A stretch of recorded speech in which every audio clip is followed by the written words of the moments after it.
सावित्री और सहदेव की एक बेटी थी जिसका नाम राधा था। राधा बचपन में ही पोलियो की शिकार हो गई थी जिससे वह एक पैर से अपाहिज थी।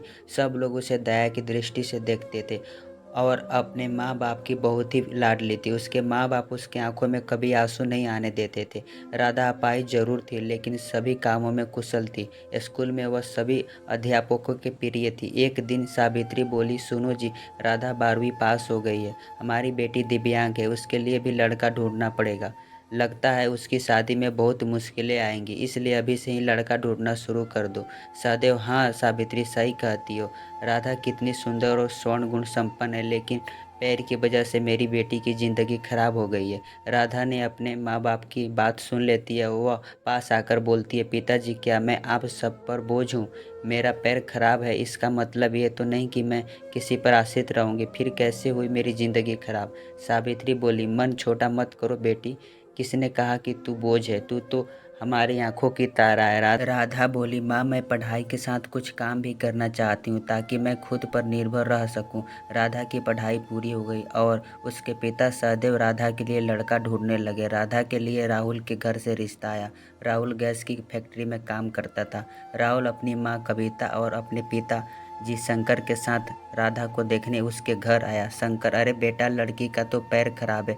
राहुल, पिताजी, अगर मैं दिव्यांग लड़की से शादी करूंगा तो मुझे किसी की जीवन संवारने का सौभाग्य मिलेगा। कविता, बेटा, तेरी जिंदगी, जो भी फैसला सोच समझ कर लेना। राहुल बोला, देखिए राधा जी, मैं आपकी जितनी तारीफ सुनी है मैं खुद को आपसे मिलने से रोक नहीं पाया। क्या आप शादी के लिए राजी हैं? राधा बोली, राहुल जी, मैं एक अपाहिज लड़की हूँ और आप एक पूर्ण रूप से स्वस्थ हैं। क्या आप एक अपाहिज लड़की को अपनाएंगे? राहुल बोला, राधा, मैं ज़िंदगी भर आपका सहारा बनने के लिए तैयार हूँ, अगर आपको एतराज़ ना हो तो। राधा बोली, अगर आप तैयार हैं तो मैं भी बहुत खुशनसीब हूँ कि मुझे आप जैसा जीवन साथी मिलेगा। राधा और राहुल की बहुत धूमधाम से शादी हो गई। चारों तरफ चर्चा हो रही थी कि बड़ी भाग्यशाली है राधा, जो दिव्यांग होते हुए भी उसे इतना अच्छा पति मिला। कविता बोली, बहू, आज तुम्हारा पहला दिन है, इतना जल्दी क्यों उठ गई? आराम से बाद में उठ जाती। राधा बोली, मुझे जल्दी उठने की आदत है, मैंने नाश्ता बना दिया, आप सब लोग नाश्ता कर लीजिए। कविता हैरान थी, एक पैर खराब होते हुए भी सुबह उठकर नाश्ता भी बना दिया। इसी तरह राधा ने थोड़े ही दिनों में घर की सारी जिम्मेदारी अपने ऊपर ले ली। राधा से सभी बहुत खुश थे। कविता राहुल से बोली, तेरी बीबी लाखों में एक है। मैं तो डरती थी कि कहीं ऐसा ना हो कि एक दिव्यांग लड़की से शादी करके मेरे बेटे की ज़िंदगी खराब ना हो जाए। राहुल, माँ, मेरा फैसला कभी गलत नहीं हो सकता। आपसे एक बात कहना चाहता हूँ, अगर मुझे कुछ हो जाए तो आप राधा को अपनी बेटी की तरह रखना। कविता बोली, चल पागल, ऐसा नहीं बोलते, वो अभी भी मेरी बेटी है। और अगले ही दिन उनके खुशियों को जैसे किसी की नज़र लग गई। राहुल की फैक्ट्री में जहरीली गैस की लीक हो जाने से कई लोगों की मौत हो गई, जिसमें राहुल भी शामिल था।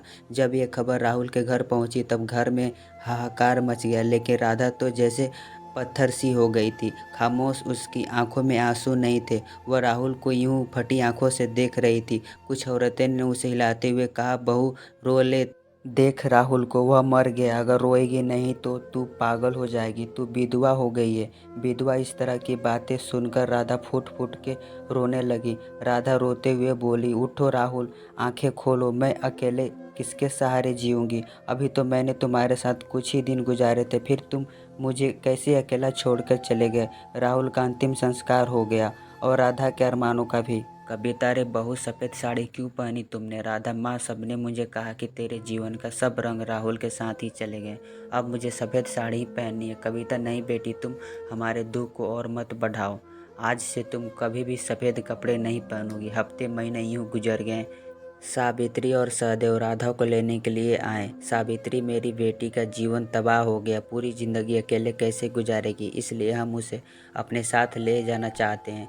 कविता, देखिए समधन जी, राधा कहीं नहीं जाएगी, आप उसकी शादी करके कर्तव्य मुक्त हो चुके हैं, लेकिन अब हमारे भी कुछ कर्तव्य, हमारी बहू हमारी बेटी बनकर हमारे पास ही रहेगी।